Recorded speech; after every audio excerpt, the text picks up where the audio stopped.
ഓ, വയൽ തരാം, ധാന്യം തരാം, വീട് തരാം എന്നും പറഞ്ഞിട്ട് നിനക്ക് മനസ്സിലായില്ലല്ലേ? ഇപ്പോ നീ കണ്ടോ എന്താ കിട്ടാൻ പോകുന്നേന്ന്?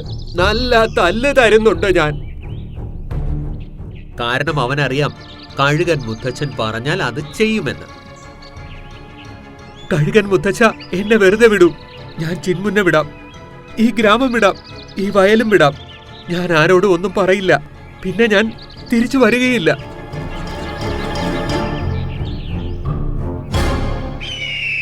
ഇത് കേട്ടതും ചിന്മുന്നും കഴുകൻ മുത്തച്ഛനും സന്തോഷമായി. തുടർന്നവൾ കഴുകൻ മുത്തച്ഛനോട് നന്ദി പറഞ്ഞു.